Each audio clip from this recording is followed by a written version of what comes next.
Operation सिंदूर कितना कहा, भारतीय सेना ने कितना बड़ा कदम उठाया, कितना ज़बरदस्त कदम उठाया, पीओके इनके हाथ में आ चुका था। आपने अंतर्राष्ट्रीय स्तर पर ऐसा क्या नहीं किया कि पूरी दुनिया आपके साथ खड़ी नहीं हुई? मोदी जी का अप्रोच है ब्यूटी पार्लर अप्रोच, यही उनका अप्रोच है कि ऊपर से सजा दो, आईलाइनर मजबूत कर दो, बाल स्ट्रेट कर दो, चेहरे पे फेशियल बढ़िया लगा दो, और अगर बारिश हुई 200 सेंटीमीटर रेनफॉल हुई तो सब गल के बह जाएगा। ये उसी औरत को मोदी जी ही देख के चिल्ला देंगे कि जो भगवान हमें मोहात हुई हैं तो हम चुनाव कब्बो न जीतब, और जो भगवान हमें मोहात हुई हैं तो हम कब्बो मंत्री ना बनब, लेकिन हम राजनीति ना छोड़ब कि अगर आपका बेटा चुनाव हार जाए, बीजेपी से कहीं हार जाए तो समझो कि तब भाजपा खत्म हो गया। तो हमको इतना अच्छा लगा कि, और डंबल लिए थे हाथ में, सबसे बड़ी बात ये थी, मतलब वो बाइट की भी इंपॉर्टेंस नहीं थी। मैंने कहा बताओ यार, ये 70 साल का आदमी डंबल लिए हुए। नमस्कार, आप देख रहे हैं गोंडा पोस्ट और मैं हूं दीपक सिंह आपके साथ।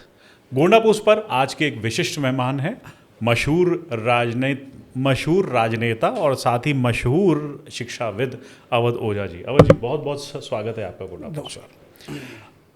अवध जी, मैं तुरंत शुरू करूंगा राजनीति से, क्योंकि शिक्षाविद आप थे, now you have turned into politician. अब आपको विभिन्न राजनीतिक मंचों पे देखा जाता है, आम आदमी पार्टी के मंचों पर अखिलेश यादव, समाजवादी पार्टी के राष्ट्रीय अध्यक्ष के साथ भी पिछले दिनों आपको देखा गया था, कई सामाजिक कार्यक्रमों में भी आपको देखा जाता है, लेकिन हाँ, शिक्षा का भी कार्यक्रम आपके द्वारा एज यूजुअल निरंतर जारी है। सबसे पहले राजनीति की इमीडिएटली बात करते हैं। पिछले दिनों आप अखिलेश यादव के साथ आपकी कुछ फ़ोटोज़ वायरल हुई, जिसके साथ ही कुछ लोगों ने कयास लगाने शुरू कर दिए कि ये अवध ओझा के उत्तर प्रदेश की राजनीति में कूदने की आहट है। एक्चुअली राजनीति का एक बहुत अहम हिस्सा है कयास, वो है राजनीति का एक बड़ा प्यारा हिस्सा है। अच्छा, सौभाग्य से हमारी पार्टी को समाजवादी पार्टी ने दिल्ली में समर्थन दिया था। जब मैं चुनाव लड़ा तो अखिलेश जी की एक टीम, जिसके वो सिद्धार्थ सिंह कोल्हार गांव, जिनके घर में आज गया, रणविजय सिंह परसपुर वाले, दिग्विजय सिंह, तो ये पूरी टीम जो है मेरे साथ निस्वार्थ भाव से लगी हुई थी। अंत में वो हमारे माननीय सांसद जी धर्मेंद्र यादव जी आए, तो एक होता है थैंक्स गिविंग वाली बात कि भाई आपने इतना हमारे लिए किया है। अच्छा, अखिलेश जी को शिक्षकों से बड़ा लगाव है। उन्होंने अभी एक इंटरव्यू में कहा भी कि मैं शिक्षक का बेटा हूँ, तो शिक्षक के प्रति मेरा एक विशेष सम्मान है। इन्हीं सब के साथ साथ एक बड़ा प्यारा पहलू मेरा जो उनका रिलेशन है वो ये है कि हमारे जो गुरु हैं महाराज अड़गड़ानंद, वो उनके भी गुरु हैं। तो उसी भाव में यथार्थ गीता देने के लिए मैं चला गया। उन्होंने मुझे बुलाया कि मास्टर साहब 2 मिनट का टाइम है और आप आइए, 2 मिनट मुलाकात हो जाती। तो उसी में मुलाकात हुई, बातचीत तो थोड़ा सा ज़्यादा हो गई। लेकिन दीपक भाई, मैं आपको आश्वासन करता हूँ, हालांकि एक बार मैं आपको आश्वासन दिया था कि मैं राजनीति सीधी नहीं करूँगा, लेकिन 27 का चुनाव मैं नहीं लड़ूँगा। मेरी अपनी कुछ कार्य हैं, कुछ सीमाएं हैं। राजनीति ऐसा नहीं कि आप कहीं भी जाके कूद जाएंगे, उतर जाएंगे। जैसे लोग कयास लगा रहे थे कि भाई 27 का चुनाव अब ये लड़ेंगे, तो मेरी पार्टी आम आदमी पार्टी एक्टिव है यूपी में। संकल्प शिविर चल रहे हैं, संजय सर हमारे जो सांसद जी वो कर ही रहे हैं। तो ऐसे ही एक औपचारिक और व्यवहारिक मुलाकात थी उनसे। अगर कभी किसी दिन अखिलेश यादव ने प्रपोज कर दिया कि ओझा जी आप फलानी सीट से लड़ जाइए, तो क्या साफ रिजेक्शन रहेगा? नहीं, अखिलेश जी के पास एक बड़ी योग्य सेना है, उनका एक बड़ा अच्छा योग नेतृत्व है, अच्छे अच्छे लोग हैं। देखिए दीपक भाई, मैंने आपसे एक बार कहा था कि मैं सीधा चुनाव नहीं लड़ूंगा, फिर मैं लड़ा 22 का चुनाव। अब ऐसी किसी आकस्मिक परिस्थिति से मैं इनकार नहीं करूंगा, अगर वो बन जाएगी तो वही है, वही जो राम रच रखा। लेकिन मेरा अपना कोई इरादा नहीं है चुनाव लड़ने का। ओके, गोंडा से आप बिलोंग करते हैं। गोंडा जैसे विभूषण शरण सिंह जी के लिए गोंडा मशहूर है, कीर्तिवर्धन सिंह जी के लिए, आनंद सिंह जी के लिए, ऐसे ही अवध ओझा के नाम के साथ भी गोंडा का नाम जुड़ा हुआ है। गोंडा में किस तरीके से आप अपना योगदान देखते हैं, सबसे पहली बात। उसके बाद में राजनीतिक योगदान गोंडा के अंदर आपकी चर्चा करूँगा। सबसे पहले आप अपना व्यक्तिगत रूप से जैसे इंसान बाहर निकल के, गोंडा से बाहर निकल के बहुत कुछ नेम फेम कमाता है। कुछ लोग ऐसे होते हैं, सामर्थ्यवान बन जाते हैं, जो समाज को देने के लायक होते हैं। आज आप उस परिस्थिति में हैं। इवन मैंने कुछ यूट्यूब पे वीडियोस देखे, वो आपको भारत का सबसे अमीर शिक्षक कहती है। तो ऐसी स्थिति में जो आज संपन्नता है, ईश्वर की कृपा है, आपकी मेहनत है जो आज दिख रही है, गोंडा को क्या कुछ वापस देने की इच्छा रखते हैं और वो क्या आपकी योजना है? सबसे पहली बात यह है कि मेरा जन्म स्थान है, मैं यहीं पैदा हुआ, जनाना hospital, private ward, room number 1। तो ओझापुरवा से निकले? ओझापुरवा से निकले। और पिताजी हमारे जीवन भर यहाँ नौकरी किए, माताजी श्रीमती संतोष ओझा मेरी लॉयर है, वकील है, और फातिमा इंटर कॉलेज में मेरी शिक्षा दीक्षा हुई। तो मेरे जीवन का एक बहुत बड़ा हिस्सा यहाँ पर बीता, और मैं कहूँ कि वो जो जीवन की नींव पड़ी वो इसी शहर में पड़ी। अब मैं इस शहर को, चूँकि इस शहर का बड़ा ऋण है, यहाँ के लोग, मेरे मित्र, यहाँ के विशेष तौर पर जो हमारे कुछ खास मित्र हैं जिन्होंने मेरे मुसीबत में मेरे साथ हमेशा खड़े रहे। दीपनारायण पांडे जी पुराने नेता थे, अब तो रहे नहीं, उनके बेटे हैं पंकज पांडे, वो सब हमारे साथ खड़े रहे। तो मैं अभी आपसे इस बात पर चर्चा भी करने वाला हूँ कि मैं सोचता हूँ कि अपने शहर को शिक्षा ही वापस करूँ। ओके। एक गांव जाने का मेरा प्लान है। और अब आज के युग में दीपक भाई क्या है ना, ऑफलाइन क्लास अगर कोई नहीं जा पा रहा तो कोई बड़ी बात नहीं है, ऑनलाइन व्यवस्था है, जिसको जहां पढ़ना है वो एकलव्य कहीं भी पैदा हो जाएगा। एकलव्य अगर बिना द्रोणाचार्य के एक अच्छा धनुर्धर बन सकता है, तो यहाँ अब तो वर्चुअल द्रोणाचार्य हर जगह मौजूद है। तो मेरा इरादा ये है कि सारी प्रतियोगी परीक्षाओं का एक अलग सेक्शन बनाकर और फिर एक ऑनलाइन व्यवस्था गोंडा के लिए की जाए। क्योंकि अगर मैं ये कहूँ कि मैं गोंडा महीने में 10 दिन रहूँगा तो मुझसे नहीं हो पाएगा, मेरी बड़ी सारी व्यस्तताएं हैं। जी। पर हाँ, मैं गोंडा महीने में 2 दिन रह सकता हूँ। आए अपने शहर घूमे, बच्चों से मिले, आप जैसे लोग साथ में आ जाएंगे तो एक गोंडा में छोटी मोटी यूनिट बना लेंगे और बच्चों से मिले, इंटरेक्शन हुआ। और ऑनलाइन सबको कोर्स जो है, जिस भी सेक्शन, जैसे किसी को IAS बनना है जी, तो भाई ठीक है, 500 रुपये जमा करा दो और कोर्स ले लो। SSC है, CGL है, बैंकिंग है, नीट है, तो ऐसे पूरी, उसमें मुझे लगता है कि थोड़ा टाइम लगेगा उसको करने में, पर मैं गोंडा शहर को शिक्षा ही वापस देना चाहता हूँ। क्योंकि मैं जानता हूँ कि अगर कोई चीज़ आपकी तकदीर बदल सकती है तो वो सिर्फ और सिर्फ शिक्षा है। एक मुद्दे पे मैं आपकी राय जानना चाहूँगा कि आपके बहुत सारे वीडियोस वायरल होते हैं, इवन बहुत लोग अप्रिशिएट करते हैं, कुछ लोग ट्रोल करते हैं, आपको ट्रोल करते हैं राजा वाले डायलॉग पर आपके, कि राजा बनना है या राजा बना देना है। क्या राजा सिर्फ सिविल सर्विसेज प्रतियोगिताओं को या फिर ऐसे कॉम्पिटिटिव एग्जाम्स को क्रैक करके ही बना जा सकता है, या फिर और कोई तरीका गोंडा के बच्चों के लिए खास तौर, क्योंकि हर कोई IAS नहीं बन सकता, हर कोई IPS नहीं बन पाएगा। बिल्कुल। उन बच्चों को अगर आप ध्यान में रखें तो उनके लिए, उन करियर एस्पिरेशंस के ध्यान में रखते हुए आपकी तरफ से क्या सजेशंस हो सकते हैं? राजा मतलब वो व्यक्ति है जो अपने मन को अपने हिसाब से संचालित करता है। इसीलिए राजा हर आदमी नहीं बन सकता। जब मैं राजा कहता हूं तो मेरा राजा का मतलब सिर्फ IAS ही नहीं होता, मेरा राजा का मतलब सिर्फ मेंबर ऑफ पार्लियामेंट नहीं होता। मेरा कहने का मतलब ये होता है कि अगर आप 4 बजे उठ सकते हैं, 6 घंटे पढ़ सकते हैं, 4 घंटे एक्सरसाइज कर सकते हैं, 2 घंटे ध्यान कर सकते हैं, आप राजा हैं। आज 98% युवा अपने आप को अनुशासित करने के लिए परेशान है। भाई नौकर कौन? नौकर वो है जो चंद रुपयों के लिए दूसरे से अनुशासित होता है, यही तो नौकरी है। मैं जब पढ़ता था स्कूल में तो मैं टीचरों से पूछता था क्यों पढ़ना है, तो बोले नौकरी मिलेगी। तो मैंने कहा जब पढ़ लिख के नौकर ही बनना है तो अनपढ़ रह के नौकर बनने में क्या दिक्कत है? भाई शिक्षा अगर नौकर बनाए, एक तरफ तो आप हमको संस्कृत में पढ़ा रहे हो, न चौरहार्यम न भ्रत भाज्यम न राजाहार्यम न च भारकार, कि चोर चुरा नहीं सकता, भाई बांट नहीं सकता, राजा ले नहीं सकता, भार भी नहीं है, वे करते वर्धते एवं नित्यम, जितना खर्च करो उतना बढ़ती है, विद्या धनम सर्वधनम प्रधानम। आप कहते हो सर्वधन प्रधान है, और दूसरी तरफ आप कह रहे हो कि भैया नौकरी लगेगी। अच्छा नौकरी लग जाएगी, भैया बियाह हो जाए, तो का सारी जिंदगी नौकरी और बियाह टिका है। लेकिन जब मैं इलाहाबाद यूनिवर्सिटी पहुंचा तो HS उपाध्याय सर ने कहा कि नहीं यार, शिक्षा दिमाग को जिंदा करती है। स्वतंत्र सोच देती है, स्वतंत्र जीवन देती है, उसमें आप नौकरी करना चाहो वो कोई अपवाद नहीं। Right. तो जब मैं राजा, अब जैसे गुरु गोविंद सिंह जी हैं, सिंह बनाते थे वो, जो सिंह टाइटल है वो बेसिकली गुरु गोविंद सिंह की देन है, जी किसी को भी उठा लिया उन्होंने। तो मेरा मानना यह है कि जंगल में चुनाव नहीं होते, लेकिन शेर वहां राजा है, क्योंकि शरीर और मन दोनों की ताकत है। तो मैं ये लोगों से कहता हूं कि अगर तुम शरीर की और मन की ताकत पैदा कर लो तो तुम स्वतः अनुशासित हो जाओगे, और जो व्यक्ति सेल्फ डिसिप्लिन्ड है वो राजा है, और राजा कुछ भी करेगा। वो चाहे उस जंगल का चूहा हो जिसको ईश्वर ने छोटा शरीर दिया है, कम कैपेबिलिटी दी है, कम ताकत दी है, लेकिन अगर वो मन से अपने आप को काबिल समझ ले और वो जो भी करना चाहता है, अगर वो नौकरी भी करना चाहता है और नौकरी में ही लगता है कि हाँ मेरा परिवार चल सकता है इसमें, तो उसमें भी वो राजा बन सकता है। एकदम एकदम।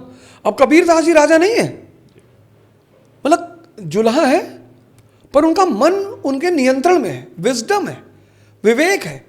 यहाँ अच्छे अच्छे पीएचडी किए हुए लोग, मैंने बहुत पढ़े लिखे लोगों को ऐसी ऐसी बातें करते हुए देखा है कि भैया तंबाकू खाने से बुद्धि बढ़ती है, तंबाकू यानी बीवीसी, बुद्धिवर्धक चूर्ण। तो अब कबीरदास जी हैं, जुल्हा है, लेकिन उनका जो विजनरी पावर है, देखने की जो क्षमता है, कितने लोगों ने चक्की चलती देखी होगी, लेकिन चक्की देखा उन्होंने, कहा वाह, चलती चक्की देख के दिया कबीरा रोए, और दो पाटन के बीच में साबुत बचाना कोई। तो जो अपनी जिंदगी में आनंदित है किसी भी दशा में। वैचारिक बातों के अलावा अवध जी, अगर आप ऑप्शंस देना चाहेंगे बच्चों को कॉम्पिटिटिव एजुकेशन से इतर, क्योंकि कॉम्पिटिटिव एजुकेशन ऐसा है खासकर तौर पे गोंडा जैसे पिछड़े जनपदों में जहाँ पे एम्प्लॉयमेंट दर उतनी अच्छी नहीं है, बच्चे ज़्यादातर सरकारी नौकरी की एस्पिरेशन रखते हैं, सरकारी टीचर हो जाए, आईएएस हो जाए, पीसीएस हो जाए, दरोगा हो जाए, सिपाही हो जाए, आर्मी में सैनिक हो जाए। इसके अलावा लेकिन बहुत सारे लोग प्राइवेट सेक्टर में जाके एम्प्लॉयमेंट करते हैं। अगर मैं अपॉर्चुनिटीज़ की बात करूँ, अपार्ट फ्रॉम गवर्नमेंट सर्विसेज, बच्चों के पास किस किस तरह की अपॉर्चुनिटीज़ है जो बच्चों को एक्सप्लोर करनी चाहिए? बिल्कुल, सबसे बड़ी बात दीपक भाई क्या है ना कि हमारे देश की जनसंख्या 1 अरब 50 करोड़ के आसपास है, और उसमें करीब 25 से 30 करोड़ जनसंख्या यूपी में रहती है, यानी एक शानदार बाजार आपके सामने खड़ा हुआ है।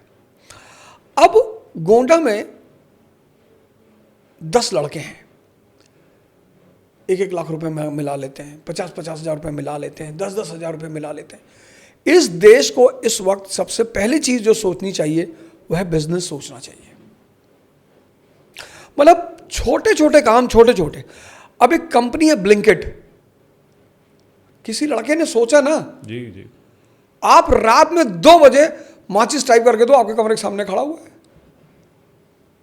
आप बताओ कि ये तो विचार की बात थी ना कि भाई आजकल लोग काम कर रहे हैं, रात भर काम कर रहे हैं, रात में भी चीज़ों की जरूरत पड़ जाती, एक बैग औरत खाना बनाती है, पता लगा काली मिर्च नहीं है, बोले ब्लिंकिट कर दो। Necessity is the mother of invention.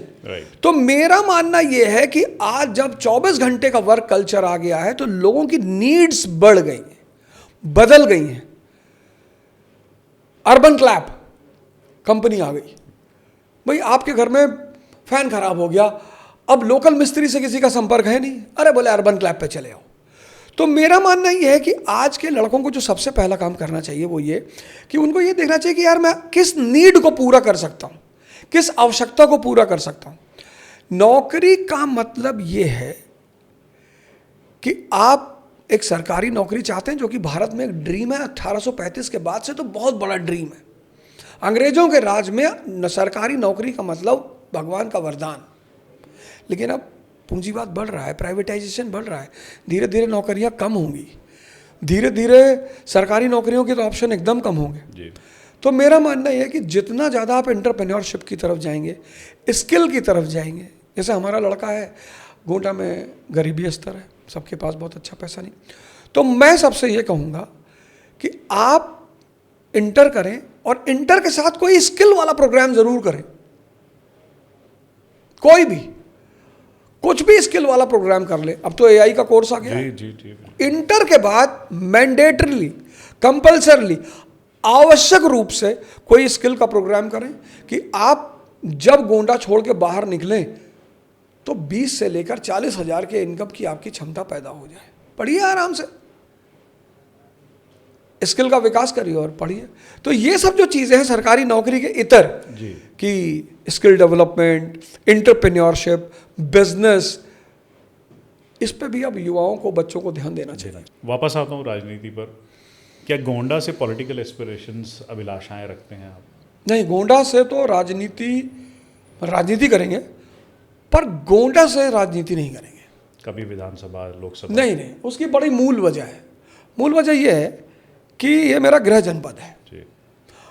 रिश्तेदार हैं मेरे, दोस्त हैं, पटीदार हैं, तो और जो पुराने सारे लोग हैं राजनीतिक वर्ग में, सब मेरे बहुत अच्छे मित्र हैं। वैसे यहाँ इतनी महाभारत चल रही सीट को पकड़ने की, उसमें एक नया आदमी कूद जाए। और मैं राजनीति में एक्टिव पॉलिटिक्स से ज़्यादा राजनीति में दो वर्ग होता है। एक जो कंस्ट्रक्टिव कार्यक्रम, रचनात्मक कार्यक्रम पे ध्यान देता है, शिक्षा है, समाज है। तो मैं एक्टिव राजनीति से ज़्यादा इनएक्टिव राजनीति के पक्ष में रहता हूँ। सामाजिक कार्य है, शिक्षा है। तो अब एक चुनाव लड़ लिया, मज़ा भी बहुत आया, अनुभव भी बहुत मिला, पता चला कि भाई समाज, लोग, राजनीति क्या है। लेकिन अभी अगले 2-3 साल चुनाव लड़ने का कोई इरादा नहीं है, पहली बात। दूसरी बात यह है कि गोंडा से तो बिल्कुल नहीं है। और मैं इसको हमेशा अपने गृह जनपद के रूप में आऊँ तो मैं सबके घर जाके 2 मिनट बैठूँ, सबसे बात करूँ। गोंडा के पूर्व सांसद है ब्रिजभूषण शरण सिंह। आपसे कई लोग ये सवाल कर चुके हैं, आप उनकी तारीफ बहुत करते हैं, आपके वीडियोस बड़े वायरल होते हैं। कुछ लोगों ने कमेंट किया उन्हीं वीडियोस में, मैंने देखा कि आप उनके कटाक्ष कभी नहीं करते, जबकि वो भारतीय जनता पार्टी से हैं, आप विपक्ष पार्टी में बैठे हुए हैं, आम आदमी पार्टी के नेता हैं, समाजवादी पार्टी से गलबाहें होती हैं। तो ऐसा क्या है कि ब्रिजभूषण शरण सिंह के आप तारीफ़ें ही हर वीडियो में आपकी नज़र? सबसे बड़ी बात, आज के इस दौर में जब 18 साल का युवा डिप्रेशन का शिकार है, तो वो 70 साल का युवा डंबल लेके जो है बाइट देता रहता है कैमरे पे। मतलब मैंने उनकी एक वीडियो देखी जिसमें वो पूछ रही थी, लेडी कोई पूछ रही थी कि अगर आपका बेटा चुनाव हार जाए बीजेपी से, कहीं हार जाए तो समझो कि तब भाजपा खत्म हो गया। तो हमको इतना अच्छा लगा कि, और डंबल लिए थे हाथ में, सबसे बड़ी बात ये थी, मतलब वो बाइट की भी इंपॉर्टेंस नहीं थी। मैंने कहा बताओ यार, ये 70 साल का आदमी डंबल लिए हुए, ये 18 साल के लड़के कह रहे भैया हमारी गर्लफ्रेंड हमसे बात नहीं कर रही, हम मर जाएंगे। एक तो पहली बात मुझे उनकी वो पसंद है कि शरीर के प्रति, पहलवानी के प्रति, शक्ति के प्रति एक लगाव है। दूसरी बात है किसी भी बात को राजनीतिक पक्ष से कहना और किसी भी बात को बात की तरह कहना कि भैया अखिलेश यादव तो धार्मिक आदमी हैं, अब हैं तो भाजपा में, उनके लड़का भाजपा से सांसद, उनके लड़का भाजपा से विधायक, और वह तारीफ कर रहे थे अखिलेश यादव के अभी रिसेंटली कि भाई केजरीवाल जी की बड़ी बुराई करता है। नहीं, ऐसा है कि बॉलीवुड में बहुत सारे एक्टर हैं, एक्ट्रेसेस हैं, तो उसमें किसी का चरित्र हमको अच्छा लगता है, किसी का नहीं अच्छा लगता, वो तो पर्सनल चॉइस है जी, उस पर तो मैं बिल्कुल वो नहीं करूँगा। लेकिन उनकी जो ये डेयरनेस है कि अपनी बात को सीधे तौर पे कहना, ठाकरे बंधु हैं तो खड़े हो जाते हैं वो कि नहीं आने देंगे। तो ये जो स्पष्टता है जीवन में, भाई राजनीतिक आदमी मैं देखता हूँ हर बात में राजनीति ही करता है। किसी ने कहा दबदबा है, कहीं है तो भैया भगवान दिए हैं तो है तो भैया और रहेगा। ये चीज़ें हैं जो अच्छी लगती हैं कि भाई ठीक है। लेकिन जो केजरीवाल जी की बुराई करते हैं, क्या उससे भी एग्री करते हैं? नहीं, हम केजरीवाल जी हमारे नेता हैं और शायद केजरीवाल जी के प्रति उनके मन में कोई मिसकंसेप्ट बैठा हुआ है और मैं उनसे मिलकर उस मिसकंसेप्ट को दूर जरूर करूंगा। केजरीवाल से भी दूर करेंगे क्योंकि उन्होंने भी काफ़ी, जब इनका रेसलिंग फेडरेशन वाला स्कैंडल चला था तो उनके भी कई स्टेटमेंट्स आए थे, उनकी पार्टी का भी ऑफिशियल स्टैंड था, तो क्या उनसे भी कभी ये चर्चा करेंगे कि आपने नहीं, अब तो जब साक्षी मलिक ने ये बात ऑफिशियली कह दी कि मुझसे गलती हो गई, तो मुझे लगता है कि अब वो जितने आरोप लगे, मैं मुझसे एक बार एक बड़े सम्मानित आदमी ने पूछा, कहीं शायद पूछा मुझसे कि आप इस विषय में क्या, मैंने कुछ नहीं कहूँगा, जो मुकदमे कोर्ट में है उसमें मैं कुछ नहीं बोलूँगा। आप दीपक भाई बताओ, अब जितने लोगों ने ब्रिजभूषण सिंह पे कमेंट किया था, अब वो क्या स्टैंड लेंगे? एब्सोल्युटली, बिल्कुल। तो ये बात हमेशा होनी चाहिए कि जब कोई चीज ज्यूरिसडिक्शन में चली जाती है तो कोर्ट का निर्णय आप मत बनिए। मीडिया ट्रायल नहीं होना चाहिए। हाँ, नहीं होना, वो किसी के साथ नहीं होना चाहिए। ऐसा नहीं कि सिर्फ ब्रजभूषण सिंह की बात में कर रहा हूँ। जी, जी। हाँ, तो किसी के साथ भी जो चीज कोर्ट में चली गई, जब कोर्ट निर्णय दे देगा तो फिर उसको हम and specially for sensitive issues like women harassment, है ना, जो महिला संबंधी आरोप होते हैं, वो जितने महिलाओं के लिए सेंसिटिव है, शायद उतने ही सेंसिटिव आदमियों के लिए भी है। बिल्कुल। आदमियों का भी परिवार होता है, उनके लिए भी अगर ऐसा कोई आरोप लगता है और वो गलत है अगर, तो परिवार को भी धक्का पहुंचता है, दुख पहुंचता है, और जो नुकसान आर्थिक मानसिक होता है लोगों को, वो तो होता ही होता है। बिल्कुल। खैर, अगली बात पे आते हैं। आप जो है एजुकेशन के मामले में, जैसे अभी आपने कहा कि हमने पिछले पटपड़ दिन लोकसभा चुनाव में जब आप सक्रिय थे, उस समय देखा था कि आप दिल्ली के बच्चों के लिए कुछ योजनाओं पर काम कर रहे थे। उन योजनाओं पर क्या अभी भी काम हो रहा है या फिर वो आगे पहुंच चुकी है? दिल्ली के साथ साथ यूपी के बच्चों पे भी काम चल रहा है। ओके। इस वक्त जो मेरा पूरा प्रोग्राम आप देखेंगे मुझे कि मैं आपको इस वक्त कहीं राजनीतिक बड़े कार्यक्रमों में नहीं दिखाई पड़ रहा हूँ। उसकी वजह यह है कि मेरा एक्चुअली होता क्या है ना, कि जिस क्षेत्र में आपने 25 साल में स्पेशलाइजेशन पैदा कर ली, उसको छोड़ देने से आपकी जो उपलब्धि है 25 साल की, वो शून्य में चली आएगी। तो शिक्षा जगत एक ऐसा जगत है जहां पे भगवान ने मुझे वरदान दे रखा है। वरदान, इतनी प्यारी चीज है शिक्षा, इतनी, मतलब जब मैं पढ़ाता हूं तो लोगों से कहता हूं कि भैया एक बात बताओ, तुम्हें आश्चर्य नहीं होता है, ईस्ट इंडिया कंपनी ने भारत पे कब्जा कर लिया। जी, जी। कितनी आश्चर्य वाली बात है। वो रॉबर्ट क्लाइव, कंपनी का क्लर्क, वो आके अकेले बंगाल पे कब्जा कर ले रहा है। शिक्षा रटने का खेल नहीं है। 3 इडियट एक मूवी आई थी, मैं बार बार उसकी चर्चा करता हूं कि उसमें 2 कैरेक्टर तो बड़े प्यारे हैं। एक ये चतुर्लिंगम, जी, ये चमत्कार का बलात्कार कर दे रहा है, जी, जी, जी। और एक रेंचो, मतलब एक सामान्य आदमी, उसको पता नहीं कि ये फुंगसुक वांगड़ू है, 400 पेटेंट इसके नाम पे। तो शिक्षा का काम है इस दिमाग को जिंदा करना, कि अगर तुमने फोटोसिंथेसिस पढ़ी, अब ये हरे पत्ते हैं, क्लोरोफिल है इनमें, लेकिन ये क्लोरोफिल सूरज की किरणों के बिना बेकार है। तो जो भी व्यक्ति चाहता है कि समाज उसकी इज्जत करे, उसको फोटोसिंथेसिस में अहम भूमिका निभानी होगी। मतलब आपका किसी के जीवन में उत्थान में भूमिका होनी ही चाहिए, आप सूर्य बन जाएंगे। यही है फोटोसिंथेसिस पढ़ने का महत्व। और उस फोटोसिंथेसिस पढ़ने का क्या फायदा है भाई? न्यूटन का तीसरा लॉ, पहला law, a body at rest will be at rest. तो हम इसको कहां अप्लाई करते हैं? जब आप अपने 10th के बच्चे से कहते हैं कि टॉप का जॉब हो तो बाइक दे दे, तो न्यूटन का पहला नियम लग गया कि वो शांत है। आपने कहा एक्सटर्नल फोर्स लगा दी कि अगर तू 90% ले आओ तो बाइक दे दे। अब आते हैं 2027 चुनाव पर। 2027 चुनाव को आप कैसे देखते हैं, खासकर उत्तर प्रदेश विधानसभा चुनाव में? आपको क्या लगता है कि सत्ताधारी दल भाजपा फिर से वापस आएगा? राजनीति जनता की आकांक्षा को पूर्ति करने का माध्यम है। अब इस वक्त राज्य में बहुत बड़े बड़े मुद्दे हैं, जैसे संविदा पे सेवाएं। भाई ये जो कॉन्ट्रैक्ट पे सर्विसेज चल रही हैं, ये सुसाइडल हैं। आपके हिसाब से नहीं होना चाहिए? एकदम नहीं होनी चाहिए, एकदम नहीं होनी चाहिए, प्राइवेट या गवर्नमेंट किसी में भी नहीं। हाँ, मतलब सरकार को चाहिए भाई, एक आदमी को नौकरी लगी, अच्छा नौकरी के हिसाब से उसकी सामाजिक स्तर डिसाइड होता है। अब एक कंपनी है, उसने एक हॉस्पिटल को लीज पे ले रखा है, 5 साल बाद कंपनी चली गई, दूसरी कंपनी आई, पूरे स्टाफ को चेंज कर दी, तो उसका तो सामाजिक जीवन खत्म हो गया ना।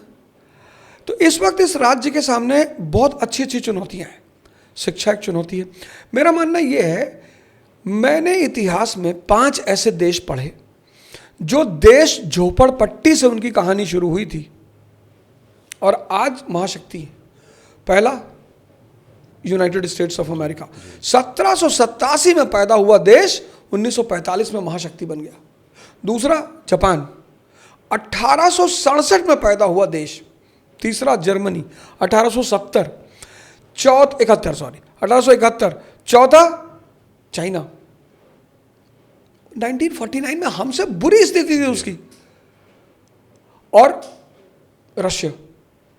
मतलब 5 देश मैंने अपने जीवन में ऐसे देखे जिनकी कहानी स्लम एरिया से शुरू हुई और लोगों ने कहा कि ये देश 5 साल से ज़्यादा चल ही नहीं पाएंगे, और सब महाशक्ति हैं।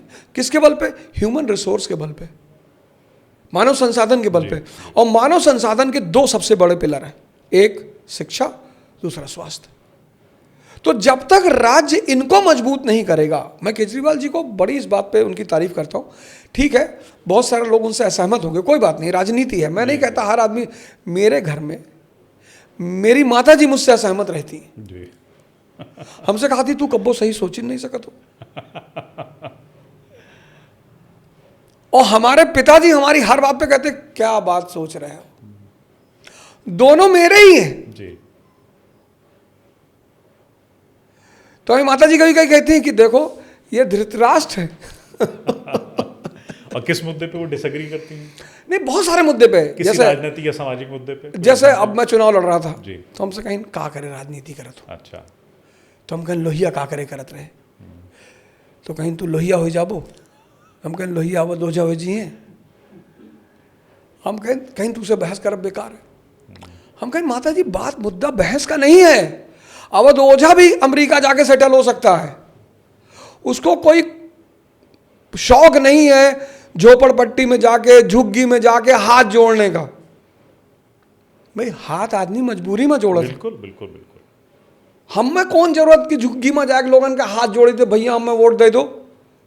लेकिन मैं वो हाथ उनसे इसलिए जोड़ता हूं क्योंकि वो मेरे अंदर की राजनीतिक विनम्रता को जन्म देता है।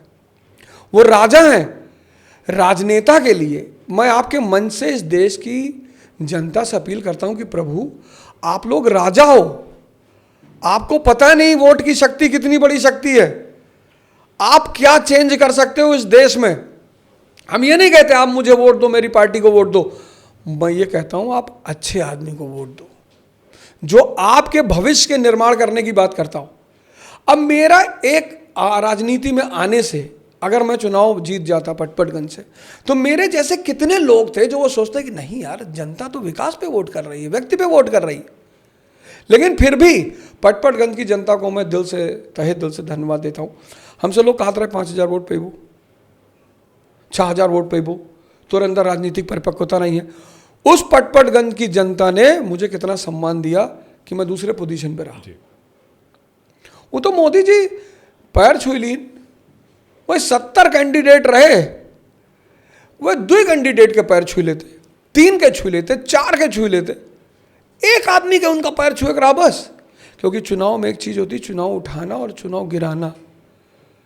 अब जब मोदी जी का पैर छुई लीन तो फिर सब घूम घूम के कहा लगे भैया प्रधानमंत्री की इज्जत के बात है, मोदी जी अपन इज्जत नेगी के पैर में रख दीन कि हार के ना आयो। तो जो पूर्वांचल का और बिहार का आदमी मुझसे इसलिए जुड़ा था कि मैं शिक्षक हूं, वही बेचारा टूट गया कि नहीं यार प्रधानमंत्री की तो वो जब भैया माफ करो अगली बार। तो मोदी जी का स्पेशल फोकस आपके खिलाफ था? मेरे खिलाफ नहीं था, एक शिक्षक के खिलाफ था। क्योंकि जब कोई व्यक्ति आपका खेल समझता है तो आप नहीं चाहते हो कि वो आपके करीब आए।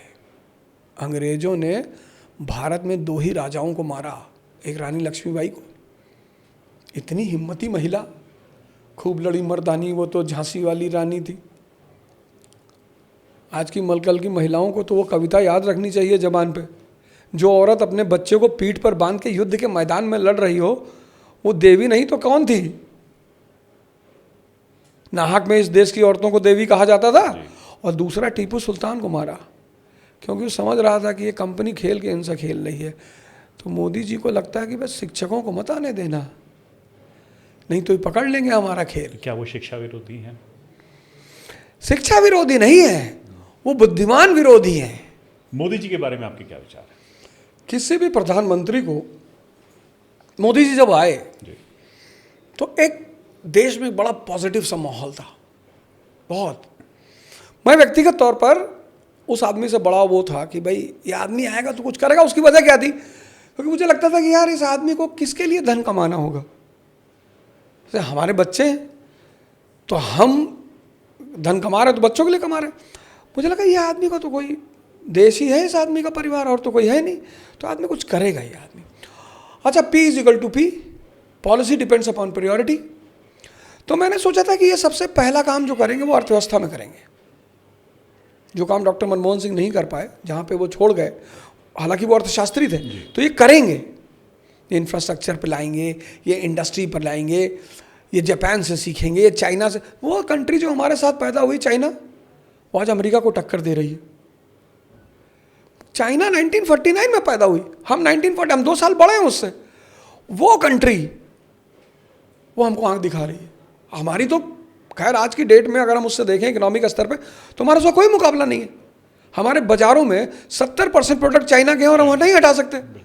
तो ये इनको करना था, इकोनॉमी में काम करना था, इनको काम करना था IR पे, कि दुनिया के देश POK के मामले पे हमारे साथ खड़े हो जाएं कि भैया भारत का है। इनको काम करना था सांस्कृतिक एकता पे, कि आपस में अगर हमारा भाई हमसे नाराज होगा। सरकार मूवी में क्या हुआ, अमिताभ बच्चन के 2 बेटे हैं जी। एक बेटा अभिषेक बच्चन है, एक बेटा KK मेनन है। KK मेनन बाप से नाराज है, तो जो बाप से नाराज है वही तो दुश्मनों से मिल रहा है। ये पाकिस्तान चाइना क्या खोज रहे हैं, घर में विभीषण ही तो खोज रहे हैं। और जो इस कंट्री में उपेक्षित फील करेगा कि यार ये तो हमको अपना मानता ही नहीं। आज सामाजिक वैमनस्यता चरम पे है, चरम पे। ऑपरेशन सिंदूर कितना कहा, भारतीय सेना ने कितना बड़ा कदम उठाया, कितना जबरदस्त कदम उठाया। POK इनके हाथ में आ चुका था। आपने अंतर्राष्ट्रीय स्तर पर ऐसा क्या नहीं किया कि पूरी दुनिया आपके साथ खड़ी नहीं हुई।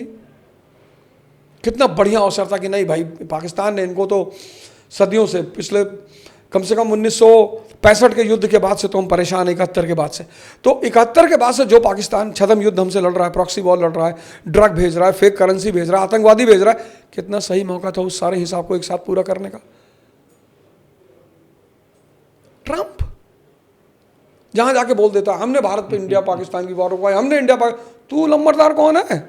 हमारा शिमला समझौता पाकिस्तान से है कि हमारा द्विपक्षीय बात होगी, बायलैटरल। ये सारे मुद्दों पे जहां पे उनको एक बहुत ताकतवर व्यक्तित्व के रूप में उभर कर सामने आना चाहिए था। तो एक अब इतिहास जब लिखा जाएगा, ठीक है, कभी कभी क्या होता है, कोई व्यक्ति अपने समय में बहुत पॉपुलर नहीं होता, लेकिन वो जाने के बाद बहुत हो जाता है। कुछ लोग अपने समय में बहुत पॉपुलर होते हैं, बाद में बड़ी बुराई होती है उनकी, क्योंकि जब उनका एनालिसिस होता है कि आप यहाँ मिस कर गए, आप यहाँ मिस कर गए, आप यहाँ मिस कर गए। तो मुझे लगता है मोदी जी ने जड़ मजबूत करने के बजाय ऊपरी पेंटिंग पे बड़ा ध्यान दिया। मोदी जी का अप्रोच है ब्यूटी पार्लर अप्रोच, यही उनका अप्रोच है कि ऊपर से सजा दो, आईलाइनर मजबूत कर दो, बाल स्ट्रेट कर दो, चेहरे पे फेशियल बढ़िया लगा दो, और अगर बारिश हुई 200 सेंटीमीटर रेनफॉल हुई तो सब गल के बह जाएगा। ये उसी औरत को मोदी जी ही देख के चिल्ला देंगे। अभी आपने बताया कि 1949 में चाइना की पैदाइश हुई और हमसे बाद में हुई, और चाइना आज लीप्स एंड बाउंड्स इंडिया से आगे हो चुका है। इसका कारण क्या है? आप चूँकि शिक्षाविद हैं, इतिहासकार हैं, बहुत सारे मुद्दों पे गहन नॉलेज रखते हैं। डेमोक्रेसी को सक्सेसफुल माना जाता है यूनाइटेड किंगडम में, USA में सक्सेसफुल माना जाता है, और वो भी डेवलप्ड है। जैसे कि आपने पहले भी बताया कि उनकी उत्पत्ति चाइना वाइना से भी काफ़ी पहले हुई थी। उसके बाद भी वो 1947 वगैरह में ये लोग जो है सफल आर्थिक देश बन चुके थे, डेवलप्ड कंट्रीज़ बन चुके थे, जब इंडिया कुछ भी नहीं था उस समय। सो इस सफलता का कारण कि कॉन्ट्राडिक्टरी है। जैसे चाइना में फुल टाइम इंडिया के तरह की डेमोक्रेसी नहीं है, US UK में वैसी डेमोक्रेसी नज़र आती है, लेकिन बाइपोलर सिस्टम है वहाँ पर। तो इंडिया में ऐसा क्या है कि हम उस स्टेचर पर नहीं पहुँच पाए? जिंदगी एक समझ है बस, इसके सिवा जिंदगी कुछ भी नहीं है। अगर आपको जिंदगी की खेल समझ में आने लगा, डॉक्टर अंबेडकर, अब हम आपसे कह दी कि यार दीपक सिंह ठाकुर लोग बढ़िया नहीं होते, अब नाराज हो जाओ कि पॉडकास्ट खत्म, ठाकुरन का करके आवत है यार। लेकिन डॉक्टर अंबेडकर को पता है कि ज्ञान शक्ति है, क्लास के बाहर पढ़ाई वो ना, हुए बैठ के पढ़ा। तो अंबेडकर को एक बात पकड़ में आ गई डॉक्टर को कि बॉस पढ़ना है और खूब पढ़ना है। तो उस एक बात की पकड़ ने उस दलित BR अंबेडकर को आज बाबा साहब भीमराव अंबेडकर भगवान बना दिया। तो पहली चीज हमको कहाँ ध्यान देनी चाहिए थी? शिक्षा। एंड वी मिस्ड दैट, मतलब उस हाँ, प्रॉपर एजुकेशन, राइट। प्रॉपर। जे देखो तो अपने लड़कन का पीटे देते, ना पढ़बो तो तुम्हें हम जो है नाना खियाना भेजो, ना पढ़बो तुम्हें कपड़ा लेके ना दे। ये सब क्या ड्रामेबाजी फालतू की। पढ़ाई मन का विकास है। पेरेंट्स परसेंटेज खेलत हैं। जो 4 बहन है तो चारों बहन के लड़कन के जीव दूभर है फिर कि बड़की मौसी के लड़कों 72% आवा रहा, तो जे के 65 आवा ते मारागा। तो हमारे यहाँ शिक्षा बढ़ी, लेकिन हमारे यहाँ अप्लाइड शिक्षा, हमारी शिक्षा ने मानसिक विकास पे ध्यान नहीं दिया, प्रतिशत विकास पे ध्यान दिया। चाइना ने शिक्षा को प्रोत्साहन दिया, आईटी इंफ्रास्ट्रक्चर इंडस्ट्री को प्रोत्साहन दिया, जिसको E=E का फार्मूला समझ में आ गया, इकोनॉमी इज एम्पायर। हमार बाप कहें बेट डारो खेत पढ़ाओ, तो हमहू का लागे कि यार खेतवा बेट डरबो तो मान लो काल फंसा जी तो कहा कैसे जिया जाए यार। लेकिन वो विजनरी थे, बस वो तरह खेत बेचो सारे, पढ़िए पढ़िए, कोई वकील हो जी, कोई डॉक्टर हो जी, कमाए लागी फिर खरीद लीन जाइए। जो देश आर्थिक शक्ति बनेगा वही राजनीतिक शक्ति बनेगा। ये सिद्धांत है, ये सिद्धांत है। तो अमेरिका, जापान, चीन ये इस सिद्धांत पर काम किए कि शिक्षा श्रेष्ठतम करो, इंफ्रास्ट्रक्चर बनाओ, उद्योग लगाओ। पहले आर्थिक शक्ति बनना है। आर्थिक शक्ति का परिणाम है राजनीतिक शक्ति। हम एक दूसरे से लड़ रहे हैं, यादव बाभन लड़ रहे हैं, बाभन ठाकुर लड़ रहे हैं, हिंदू मुसलमान लड़ रहे हैं। अब भाई देश पर कोई कब्जा हो जाई तो कब्जा करे वाला देखी कि के हिंदू। तैमूर लिमुआ जब हमला की सोई तो पूछी सोई कि का नाम है, सलाउद्दीन, कहीं सोई छोड़ दो, तार का नाम है सिद्धार्थ सिंह, कहाँ रहा तो कोलार गाँव, मारो सर। ऐसे तो केस ना हुई भाई। जे आदमी बाहर से हमलावर है वो तो एक साथ काटा हुई ना सबका। बिल्कुल, वो कब्जा करने आया, बस वो लूटने आया है। जी जी। भारत को लूटने आते थे लोग, लूटने। ना कोई मुसलमान आता था, ना कोई विदेश, वो सिर्फ लूटने आते थे, सबको लूटते थे। अंग्रेज आए, कबीलाई लोग थे, सिर्फ लूटने का काम। बस। तो आज भारत को समझना है। हम फिर मैं आप मंच से कह रहा हूं, आप मुझे वोट मत दीजिएगा अगर मैं यहाँ चुनाव लड़ूंगा, लेकिन आप वोट उसको दीजिए जो आपके बच्चों के शिक्षा की बात कर रहा हो, जो आपके स्वास्थ्य की बात कर रहा हो, जो उद्योगों के विकास की बात कर रहा हो। अब जागिए, अब नेता चुनिए, अब रिश्तेदार मत चुनिए कि हमारे जात के हुए, हमारे फलाने हुए, धमाके हो। हमें कोनो, हमारे जैसे बहुत सारे लोग हैं, हमें कोनो जरूरत नहीं है राजनीति करे। जो ना आदमी एसी में बैठ के चला था, उसका जनरल में बैठे क्या जरूरत है? 50 लोग तो उल्टा सीधा हमें बोलते हैं मास्टर का बहुत नशा है, मास्टर सदन में बैठे के चाहते हैं, मास्टर का मंत्री बने के नहीं बने के। भैया हमें भगवान जो सोच हुई है, जो हमें महात हुई है, तो हमें कबो मंत्री न बने दें, लेकिन तब वो हम राजनीति करब, क्योंकि मैं यहाँ आया हूँ लोगों को जगाने के लिए। ना दिहो हम मैं वोट, हम 5 चुनाव लड़ब, 5 हार जाओ, लेकिन और आज ही मंच से हम कही थे यहाँ बैठा कि जो भगवान हमें मोहात हुई हैं तो हम चुनाव कब्बो न जीतब, और जो भगवान हमें मोहात हुई हैं तो हम कब्बो मंत्री ना बनब, लेकिन हम राजनीति ना छोड़ब। भाई ऐसे कब्बो गांधियों जी का लोग गाली दीन हुई है कि या बौरा बैरिस्टर रहे, क्या जरूरत थी देश की राजनीति कूदने में। CR दास जिस दिन उन्होंने अपना त्यागपत्र दिया, वकालत छोड़ी, उसी दिन एक आदमी आया केस लेकर, बंगाल के बहुत बड़े लॉयर थे। 1920-21 की घटना है। तो उन्होंने भाई गांधी जी ने अपील की कि लोग अपना अपना भारत माता की सेवा में आ जाए, आप त्याग करिए, अपनी सेवाओं का त्याग करिए, आप पूरा काम राजनीति में दिए। तो बहुत लोगों ने अपनी नौकरियां छोड़ी, व्यवसाय छोड़े। तो मोतीलाल CR दास जी ने अपनी वकालत छोड़ी। तो जिस दिन वकालत छोड़ी उसी दिन एक क्लाइंट आया और फीस का 50,000 रुपया दे रहा था 1921 में। कल दीपक भैया हम इलाहाबाद से होते हैं, एक मिला कूड़ा भी न रहा, बोरा ला दे रहा। तो कब बुलाया हम कहें कि भैया विदाई में 500 रुपया मिला रहा, तो हमारा आदत है विदाई मिला थी तुम कोई ना कोई दे दी, वो हमारा आदत है।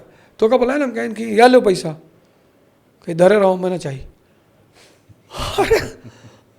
अरे हम कहें भैया यहाँ 100 रुपये के लिए लोग एक अच्छे लोग, तो वो कहा हम फिर गाड़ी आगे बढ़ाए। हम कहें भैया मोहब्बत में दे थे, कैसे मोहब्बत में दे थे तो धैले। अच्छा,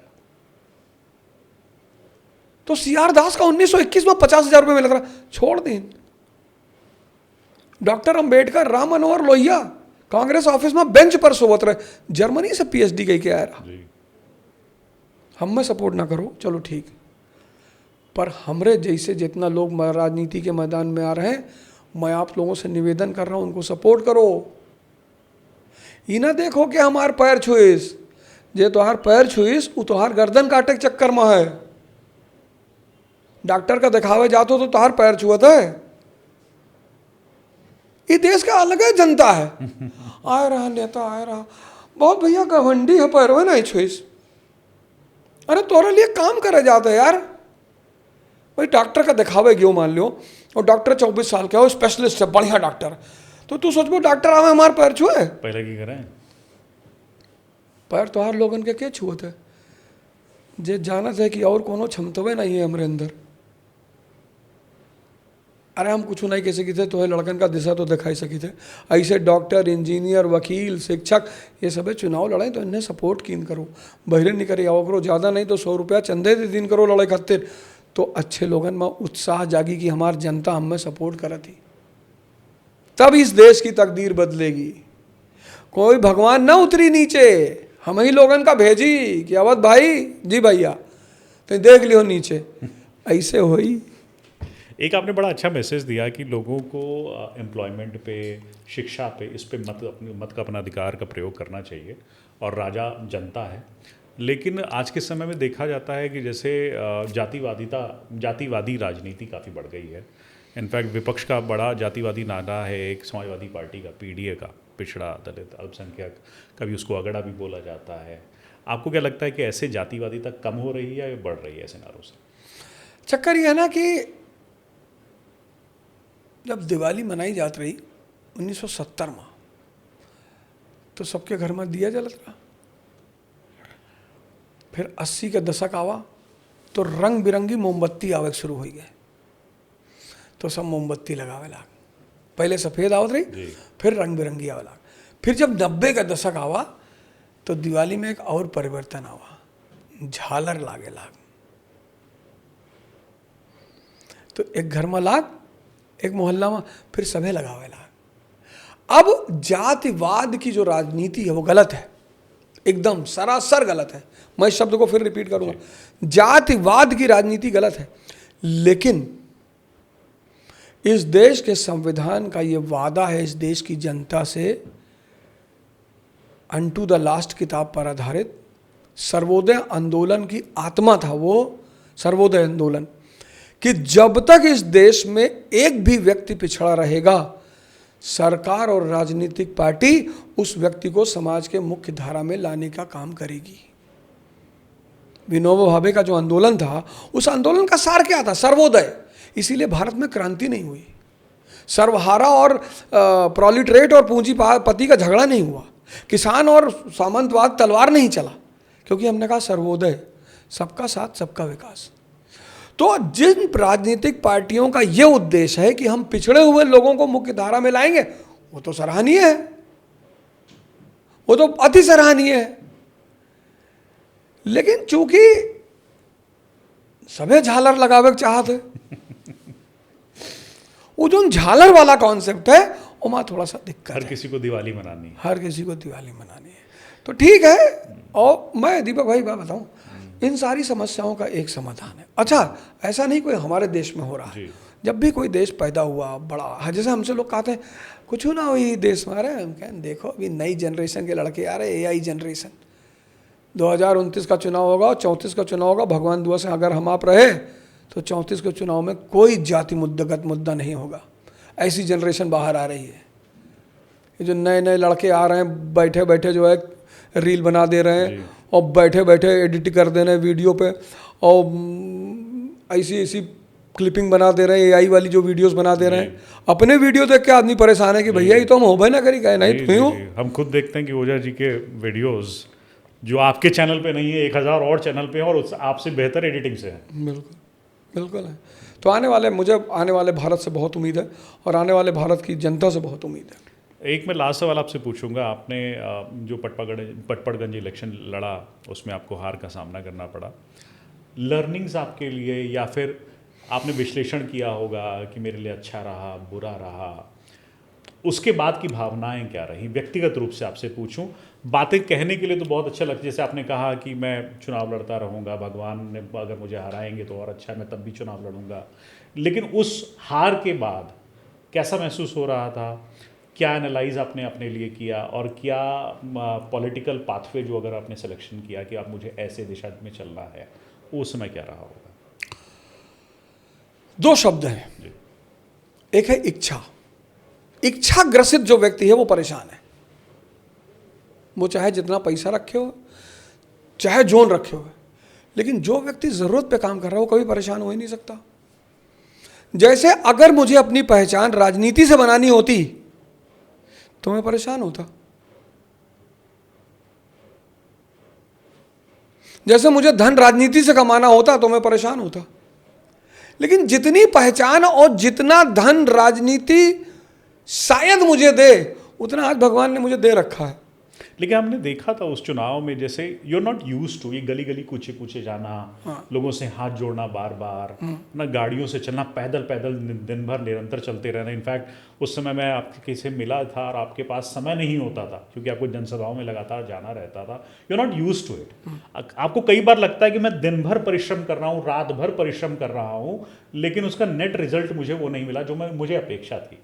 तो दुख का अब आभास नहीं हुआ? वर्षों से वन में घूम घूम बाधा विघ्नों को चूम चूम, सह धूप घाम पानी पत्थर, अवध ओझा आए कुछ और निखर। दीपक भैया, हर फील्ड में जब आप घुसते हैं तो उस फील्ड में ऐसी स्थिति होती है।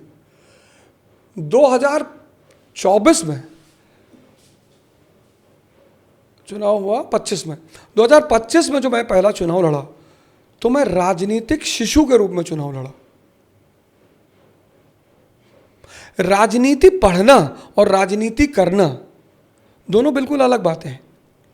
जैसे स्विमिंग की किताब पढ़ लो, दुनिया की सबसे बेहतरीन किताब पढ़ लो और पढ़ के नोट्स बना लो और रट डालो। और फिर हमारे यहाँ यमुना जी में कई सारे मल्लाह के लड़के हैं, बहुत शानदार एक लड़का है विनोद, वो तो मतलब एक राउंड में यमुना से इस पार से उस पार। और फिर वह जो नोट्स वोट्स बनाए हैं उनका विनोद के साथ कुदाई दो, वो इन्हें नहीं कर पाई हैं जी। तो चूंकि राजनीतिक जन्म 2025 में मेरा हुआ तो शिशु अवस्था थी। देखो दीपक भैया, इंसान है तो दर्द तो बहुत हुआ, लेकिन सेनापति होने के नाते सेना को नहीं दिखा सकते थे।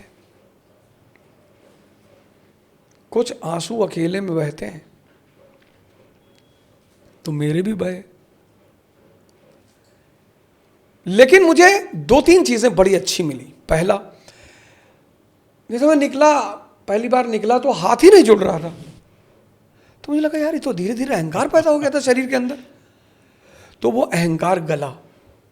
दूसरी बात, मैंने इस देश के लोगों की जो समस्याएं हैं, चुनौतियां हैं, वो किताबों से बाहर निकलकर वास्तविक रूप में देखा।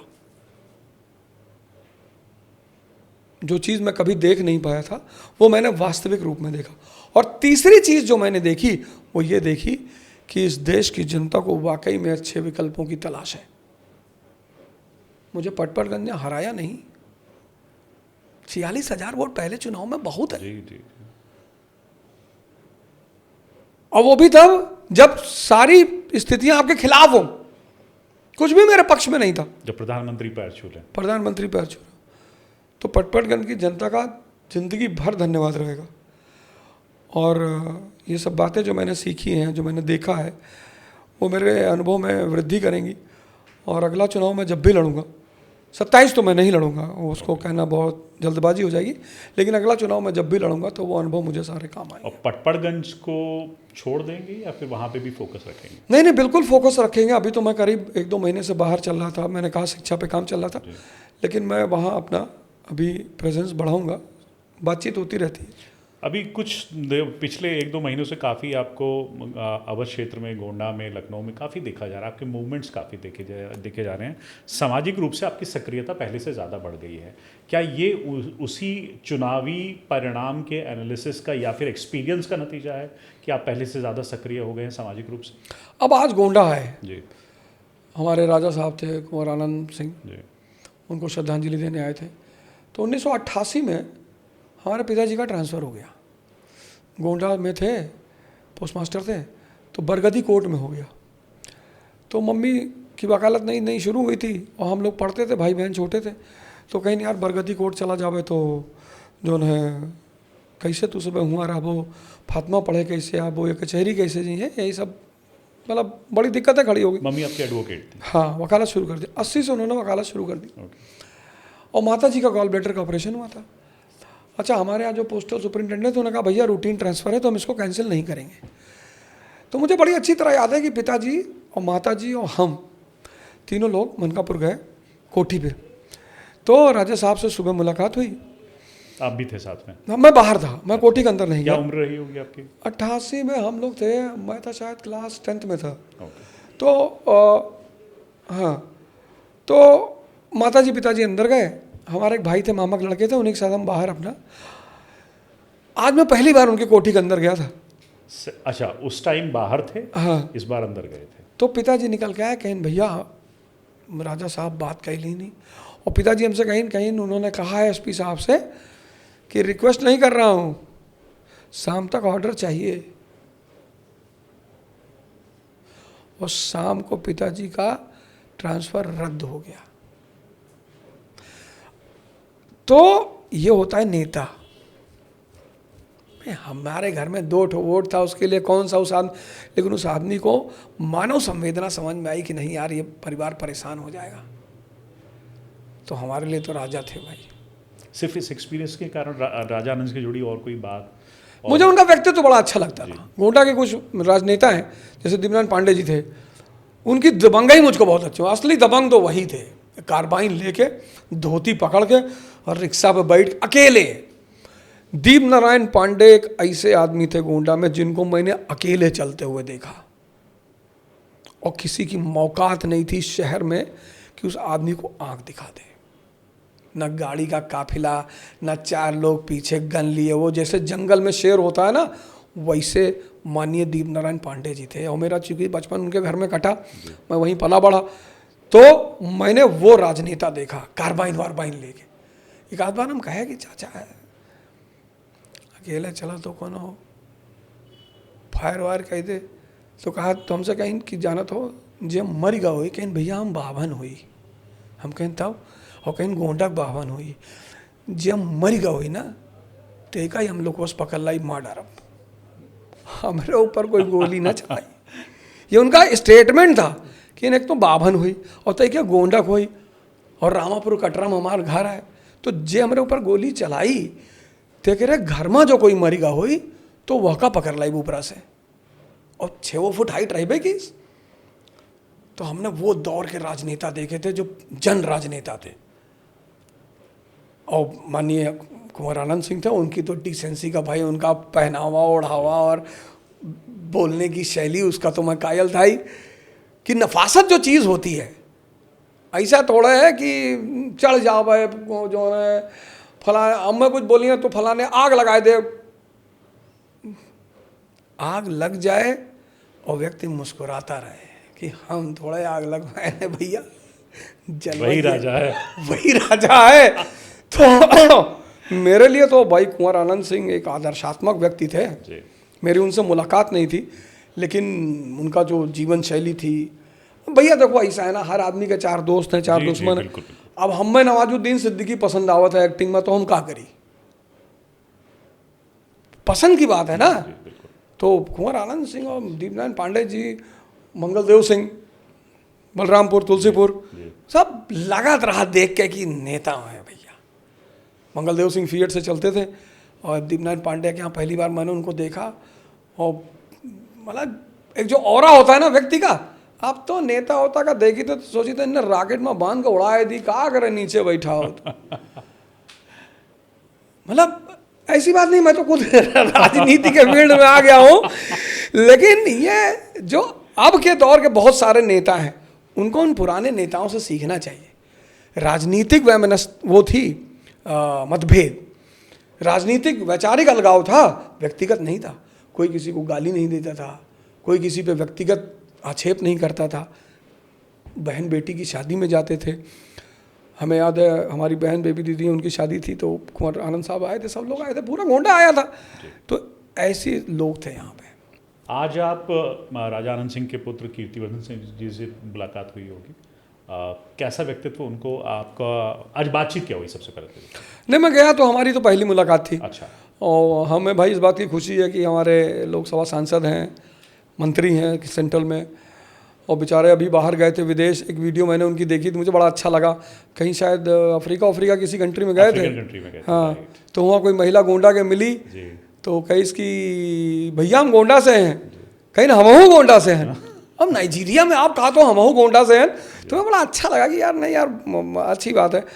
और देखे मैं हीरो तो लगते हैं भाई, राजा ही है, लेकिन आज पहली बार उनसे मिलकर मुझे बहुत अच्छा लगा, क्योंकि उनकी शालीनता, और बहुत बिजी थे, मतलब मेरे ख्याल से 5-10 हज़ार लोग थे, वो बिजी थे। तो हमको बैठाया, उन्होंने कहा कि बैठिए मुझा जी बैठिए 5 मिनट। हमने कहा भैया आज हम ना बात करब, आज आपके पास बहुत लोग हैं।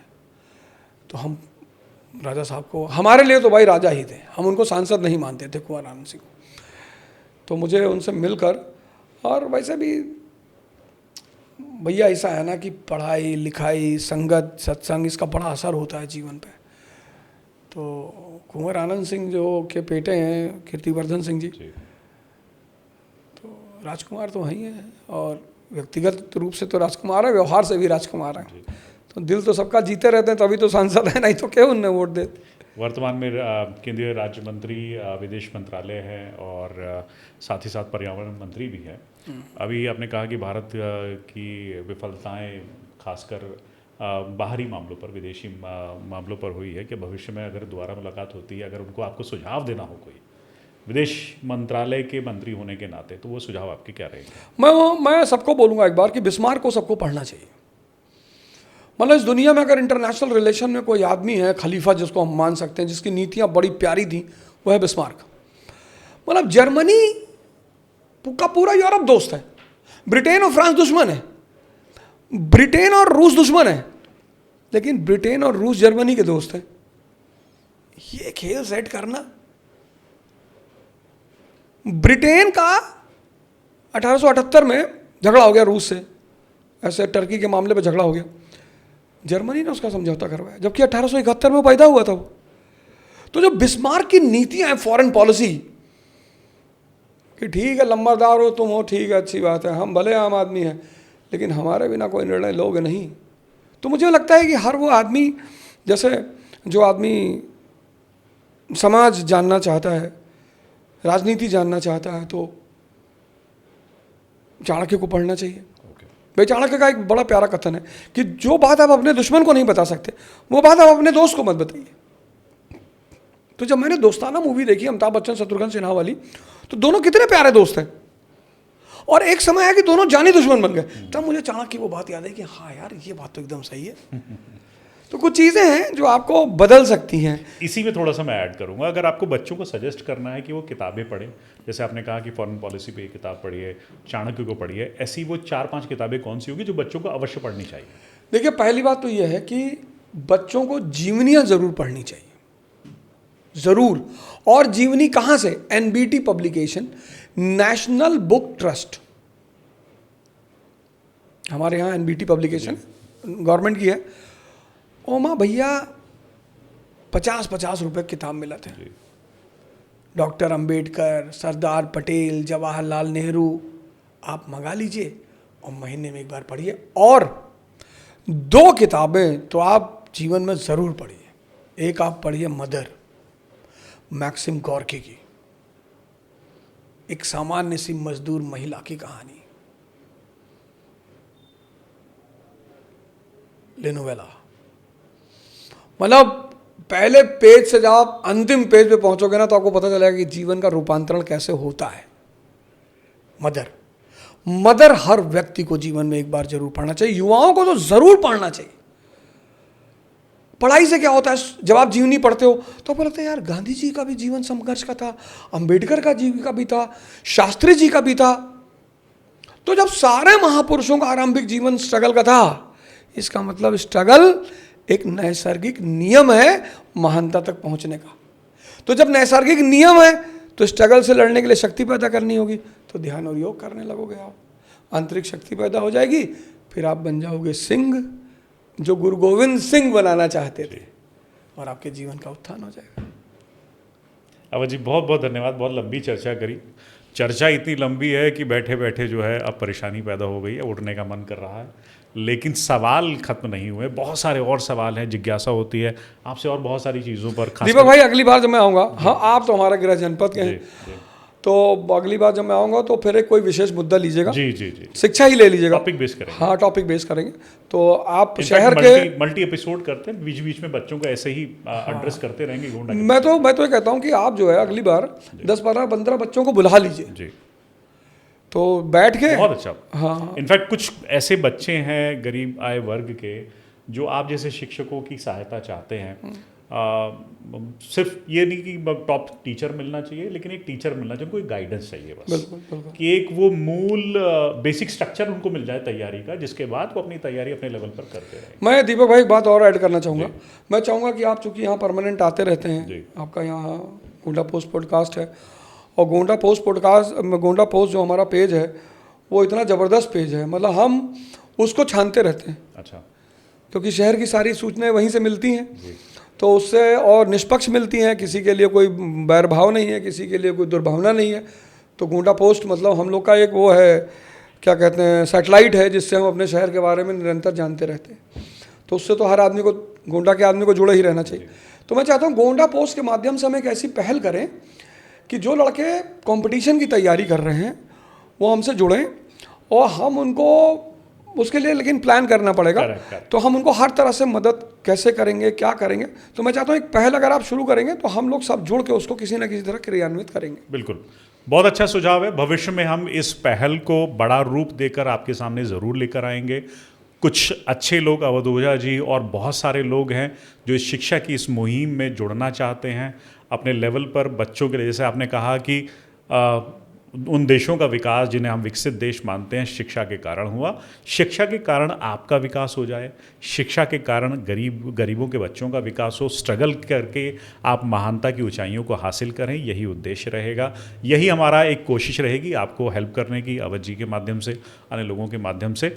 आप देखते रहिए गोंडा पोस्ट, ऐसी ही इस बारे में अपडेट आपको भविष्य में दी जाएगी, और अवध जी के साथ ये बातों का सिलसिला निरंतर जारी रहेगा। फिर कुछ दिन बाद फिर वापस आएंगे किसी एक विशेष टॉपिक पर।